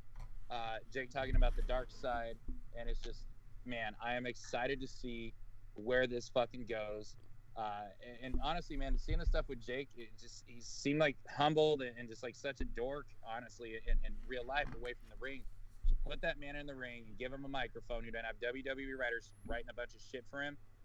Fucking gave me goosebumps watching that. And I know you guys are joking around having fun, but man, AEW, dude, your thoughts on just, I guess, the show, period. But Yeah, so let's talk about the show period. The show was definitely, for AEW standards, a stinker, and I totally understand what you're talking about, Impact came up lame a couple times on us and really let us down, right? And so it kind of gives shades of that, and it really does. I mean, like, it was a letdown show, and I don't make it sound like I'm disagreeing with that at all. Except that it was going to be hard to keep that momentum and change directions into your next pay-per-view. And one of the things they did a really good job of leading up to this pay-per-view was the build. Okay, very slow and steady build, and kept everything interesting. So they had to do a directional shift. My issue with the directional shift is Big Swole, Leva Bates, Peter Avalon. Okay, fine. You got to put them on the show at some point. Or actually, you don't, but I guess you do, right? But then you look at some of the other matches that they had. And like you said, they pretty much hit like everybody you didn't want to see in the same show. And they really should have spread them out a little bit and given the show a little bit more star power. So I kind of give them a pass, because it's like, hey, look, at some point in time, you need to calm the crowd off to build them back up again. And that's what they're doing. They're calming you to build you. I do agree they calmed it too much. And they easily could have done a much better job at actually capitalizing on what they did. As far as Jake's concerned, I love Jake. Not going to lie, Jake's the man. But I'm not sure that I'm as happy about this Jake in AEW as you are. For a simple reason, first of all, I didn't think he was going to make it in the ring. I, honest to God, did not think dude was going to get between the ropes and find his way into the ring. I mean, he was struggling to get in that ring. And then when he talked, he didn't come off like Jake Roberts of the past. He came off as, first of all, he knew what he wanted to say, and he did it, but he really sounded old as he did it. It wasn't like Hogan or Flair coming out, and they come out and they don't sound old. They sound timeless. He sounded very, very, very old. I love the idea of Jake Roberts as a manager. I just have a feeling maybe it's 10 years too late. And yes, I think it's Lance Archer. I actually thought this was probably one of the highlights for me on this show. You're right. I think he did sound a little old, but I think that's probably because his voice has been shot from all the drugs he's taking. Yep. But I thought, though, like, as far as the promo itself, I thought it was pretty good. I thought, like, this is old school Jake the Snake Roberts. Yeah, the delivery didn't sound as great, but I got what he was saying, and I thought he kind of connected with the crowd pretty well, because sometimes you get these legends out there, like a Roddy Piper promo or even a Dusty Rhodes, and they kind of lost the crowd. And this is, like, I'm saying, 5 years after they've retired, basically. I thought this was a pretty good promo, though. See, I'm going to disagree. I don't think he sounded old at all. I mean, look, old, yeah. Is he old? Yeah. I thought it sounded timeless. I thought it sounded fucking vintage 1992 Jake at the peak of his career when he was feuding with Macho Man and then to the Undertaker. And I thought he ripped it up. And on top of it, Jake Roberts needs to be the next guest on the Arn Sucks podcast, which makes me happy. And I love he needs to be the next guest on the Heelcast. He needs to come on the Heelcast. Fuck Arn Anderson. We can never get Jake. Are you kidding me? We got the Snake. We got Mario Bacaro. We're gonna get Jake Roberts next. Yes, damn right. But and no, you're right, man. Like you can't have every show with that same momentum. Like it's impossible to duplicate as good as they have been, and you do have to kind of calm it down to build it back up. They can't all be fantastic shows, just like any sitcom. Some episodes are a lot better than others. That said, it was the worst time to do it, because you had to have a feeling after just destroying it the past 2 weeks and killing it at the pay-per-view that you're going to get more eyes tuning in, and that's not the show that you want to put out. Honestly, like, you don't have to fucking have the women's division on. I understand you probably feel you have to, but just leave that fucking match open and give that, what was it, like 7-8 minute time slot to something else that's going to be more entertaining. Just put a link to Impact up during that time. And you may as well just say, hey, tune to NXT right for the next 7-8 minutes and come back, right. To be honest with you. Or they could have just run commercials through the entire match, and they could have gone to the big finish when it got back from commercial. That would have worked, too. That's actually a good idea, you know that? I mean, literally, some people are dumb enough to actually think that WWE didn't put NXT on the air to strictly combat and retard the growth of AEW from becoming a competitor. But that's a different story. But I guess, man, like I love AEW. I'm gonna keep tuning in. It's nothing like Ring of Honor or any shit like that. You know, we're not the smarky kind of people. Yes, we are. We'll badmouth it when it was fucking bad and it wasn't the best show to do. But you know, we'll see where it goes next week. I guess the Death Triangle formation was pretty good because I felt that the Lucha Brothers interfering in that match made no sense. It just seemed like they were going to start a feud with best friends, but it's more than that, so it makes more sense now. But yeah, we managed to form 2 factions in one night. And that's something to be said about story development, but it's also kind of like, look, I like factions as much as the next guy, but I've lost count of all the factions, right? True. At least Brandy's is gone.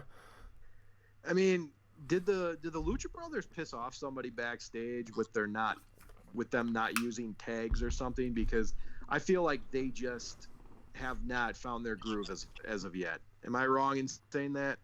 They at one point pissed off Jericho, and he was complaining that they weren't tagging in and out properly, but apparently they fixed it, and Jericho was happy. But apparently Jericho had a talk because he didn't think the tag team wrestling was actually tag team wrestling. They weren't tagging in and out. And apparently the Lucha Brothers were like, well, we don't do that in Mexico. And he's like, well, you got to do it in the U.S. And so they started tagging in and out. That's the best that I know. But they're definitely getting buried there. And it's sad because those are 2 of the best performers in the fucking world. And if you ask Cody who to watch out for, he'll tell you who to watch out for. And it's the Lucha Brothers. Well, the thing, too, is I don't think they haven't hit their stride in AEW. I think they've fucking lit it up. That tag team match against Page and Omega was a fucking classic match. I think they're being used poorly. And I'll say the same thing with Santana and Ortiz. Oh, I mean, granted, look, right now, the tag team title, you know, the Young Bucks against Page and Omega, that's one thing. You know what I mean? But to have nothing for those guys to do on pay-per-view, I mean, you had Santana and Ortiz come out with the Inner Circle with Jericho, and you had the Lucha Brothers interfere in the match. But this is shit you got to get on TV. Just, you know what? Throw a fucking Lucha Brothers and Santana and Ortiz match on there. Who cares if it's been done a million times in Impact? We can watch them every day. It never gets old. And you could just shorten the match. I mean, they had enough time for that pay-per-view to be able to add a match or 2. But at the same point in time, it gave you matches that were all meaningful and well-developed by doing that. And they still managed to get all 4 of those men on the pay-per-view, which I think is good. They managed to get all the stars in the pay-per-view, even if they didn't have matches. And that's the hallmark of a promotion that's running properly, when everybody has something to do, whether it's important or not.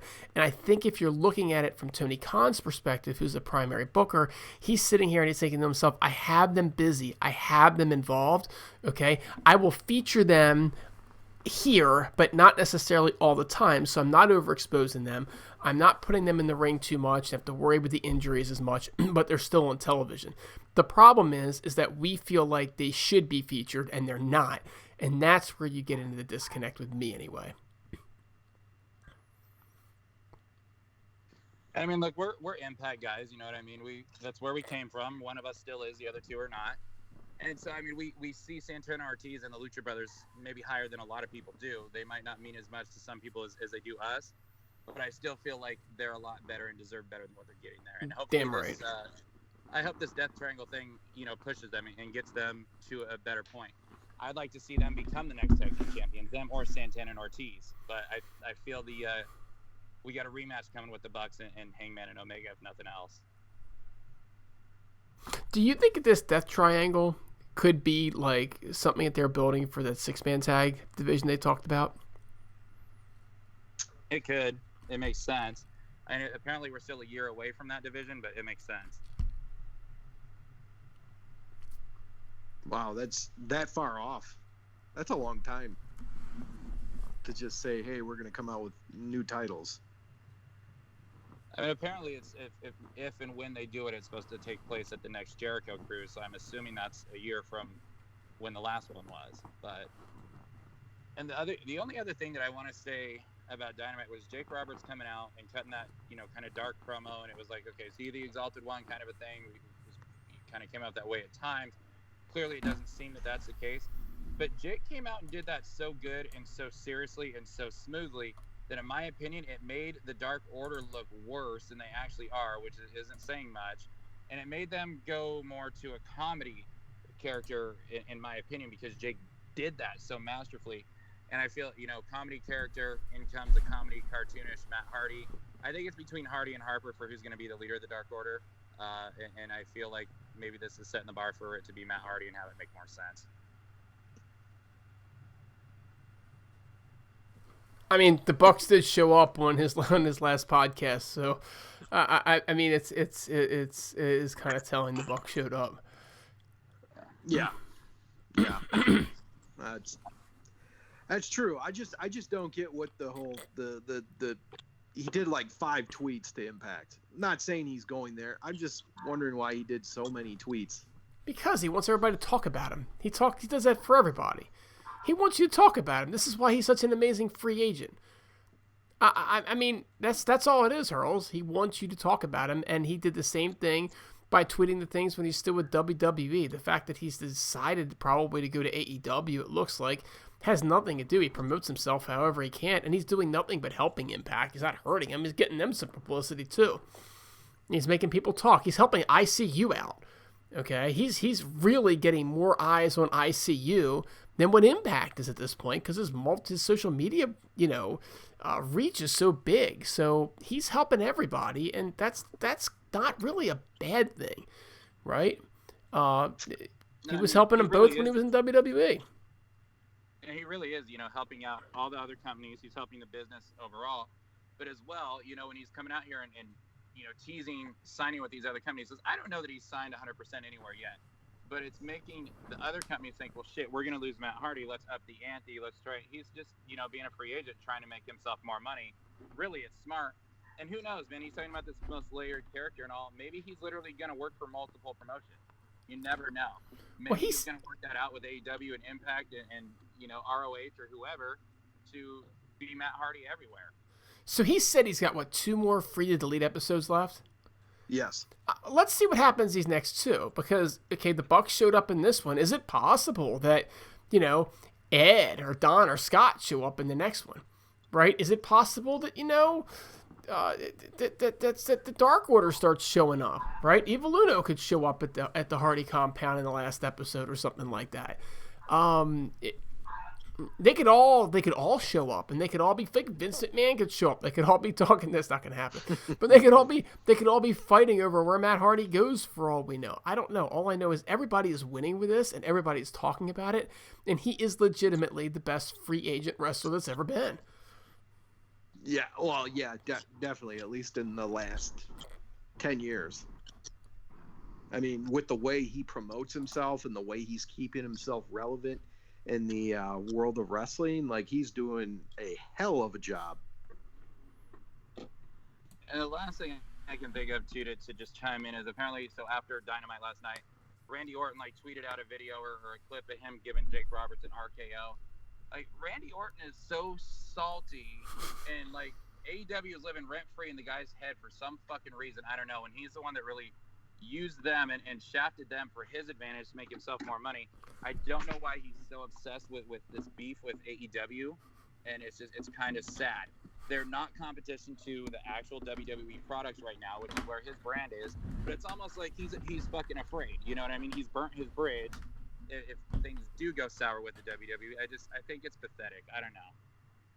I don't care about Randy Orton. I really don't get why he's doing that. Just to try to troll them. I don't get it. I've never heard of an RKO either, but I tell you right now, Diamond Dallas Page is a hell of a finishing move.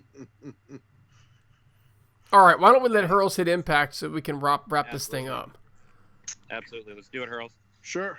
All right, so Impact started off with a tag team match with the North versus Fallah Bahh and TJP. It was a non-title. Really good match. Fallah Bahh and TJP got the win.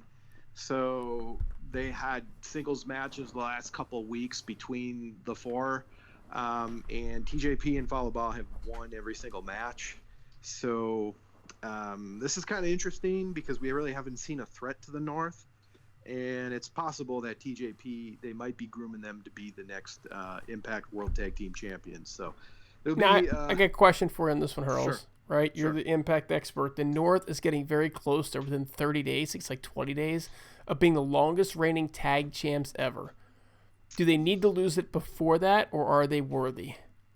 Well, the the previous, you know who the previous holders are, right? Yeah, it's LAX, right? Correct. So I think they're going to, it's tough to say. I think they could get really close and then maybe lose it like a day or two before breaking the record. Are they worthy? I don't know if they're worthy. Just from the fact, I'm not saying they're not talented, but I don't know if I would keep it on that long. I think I would have them drop it, like I said, like a day or two before. I would have them gloat about possibly breaking the record and then just lose, because I think that would make it that much better. But that's just me. I'm not the one booking the show, but so yeah, it was a good match. Surprise victory from TJP and Falaba. Then we had Moose versus Pee Dee Williams. Moose has basically went to beating all the old ECW guys to now going after all the old TNA guys. This was a really good match. Pee Dee got in a lot of offense, a lot of near falls. Moose obviously did really well. Moose got the victory, but really good match. And I think Impact needs to use Pee Dee Williams a little bit better. I don't like the fact that he's just kind of there to put talent over.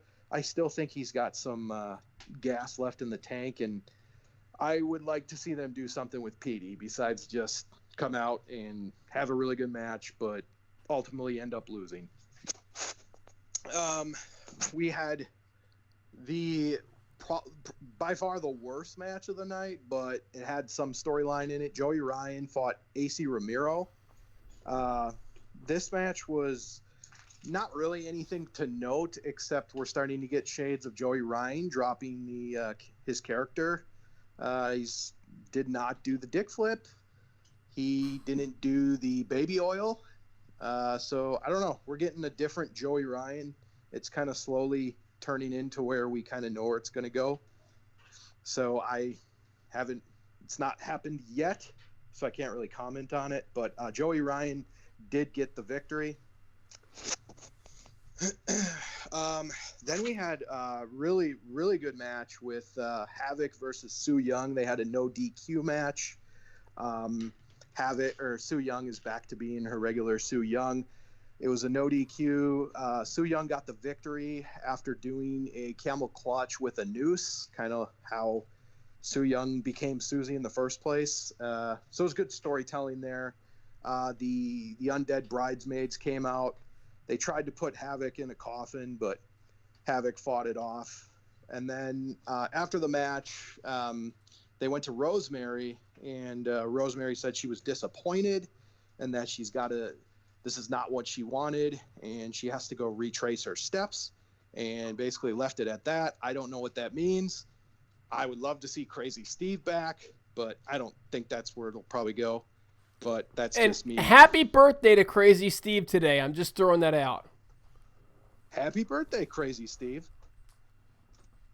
Anyways, no, it was interesting promo. So leaves you with the what's going to happen next. And then we had the Deaners fought the newly formed tag team of Glenn Gilberti, aka Disco Inferno, and Johnny Swinger. Two guys that have a funny gimmick, saying the new wrestlers don't know how to work these days, so they formed a tag team over it. Thankfully, the Deaners got the victory, and the Johnny Swinger and Disco Inferno looked silly out there as usual. So enjoyed it for what it was. Nothing too great, but just a fun comedy match. And then we had the main event. The main event was the World Championship match with two women, Taya Valkyrie versus Tessa Blanchard for the world title. Good match. Tessa Blanchard ended up winning. They gave it a lot of time. But the interesting stuff that came out of this was Eddie Edwards, he did announce that next week is the final match of the best of 5 between Michael Elgin and Eddie Edwards. And Eddie Edwards said, after I beat Michael Elgin, I'm cashing in my Call Your Shot gauntlet to get a shot at Tessa's heavyweight title. So the more I thought about this, I thought, okay, Eddie's going to win. But now it's making more sense that Michael Elgin wins this. and Michael Elgin goes after Tessa Blanchard and wins the title.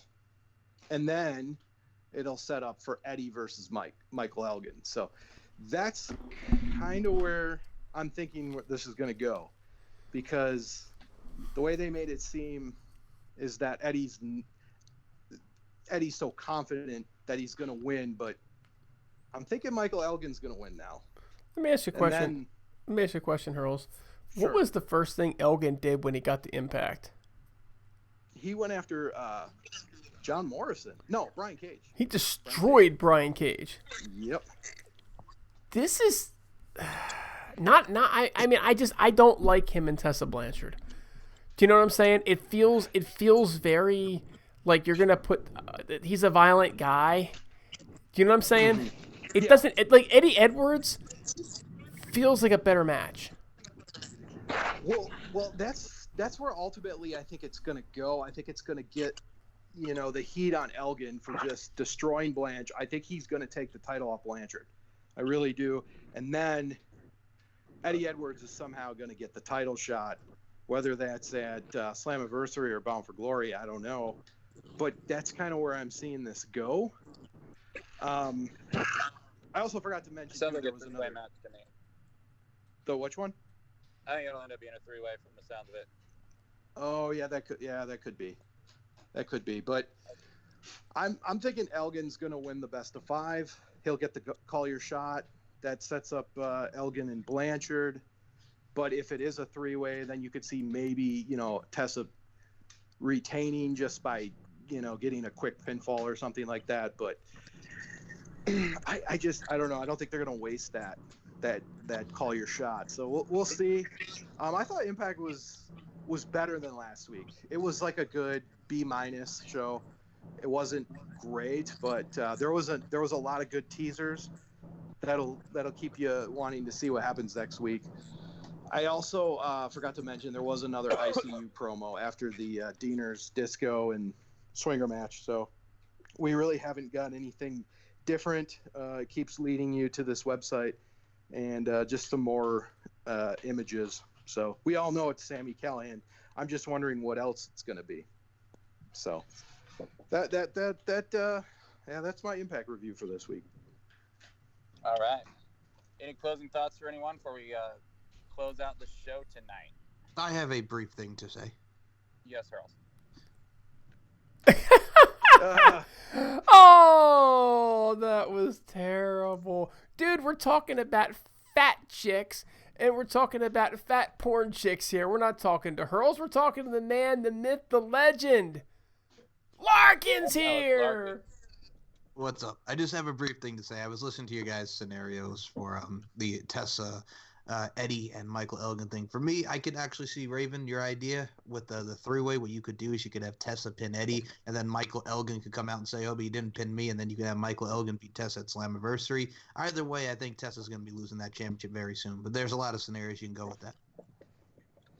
I think she's going to beat both guys in the 3-way match. That's my thing. You know what? Yeah. You know how Raven wants to bone Alicia Edwards on top of Chef? Yes. I kind of want to bone Tessa on top of Raven. Wow. Yep, I'm admitting that. Yep. I can't even say I want to bone Jordan Grace on top of the AEW dude because ain't saying it. I think it would be me boning Jordan Grace on top of you, because everybody's boning something on top of somebody else. All I know is y'all are gonna need teardrop tattoos by the time it's said and done, because none of your asses can aim. All right. All right. Anyone else have any final thoughts? Because the RV has got to get off this call. Pretty much you're channeling your inner Silk, because tonight, baby, I want to get freaky with you. Let me lick you up and down until you say stop. Take it back to 90s R&B. But yeah, that's all I got to say about that. Larkin, the gem as always. Thank you. Larkin Right, don't need anybody between you. Just saying. Larkin, this has got to be a weekly thing where you just pop up at random points of the show. Just saying, you started this, now you got to keep going with it. To be fair, and he probably doesn't know, but I actually tried to dial him in twice, but he wasn't online, so I gave up. Because I saw in the chat window he said that he was done with his lingerie fight. He's not here tonight because he is interviewing lingerie fighters, okay? That's why he wasn't with us tonight. He got off the call, so we had to get him on the Heelcast. I had to get on briefly, man. I just finished Thank you. I just finished recording episode 41 with Jen, the Real Deal rep. We talked about acting the LFC calendar, which is now out on lingeриefc.com. And yes, we did talk about it. I heard you guys very briefly say it before I went on with her. Yes, you guys can get a shout out from yours truly. Just go to lingeриefc.com/personalities. You can get one from AJ Kirsch. You can get one out from Coach Leon Hader and yours truly, the LFC podcast host. I'll say greeting. I'll say happy birthday for any of you guys. I'll say hello. I'll say what's up. Whatever you want. Yours truly will give you a nice little greeting. All right, be sure to do that. All right, so I got to get off the call. I'm going to hang up. If y'all want to close it out on your own, go for it. But this is RVE on behalf of the Heelcast. Check us out at the Heelcast, ImpactSun.net, Wrestling with Wrestling. RVE out. Y'all can close it out if you want to. Yeah, man. We are done. Have a great week, and we will see y'all next time.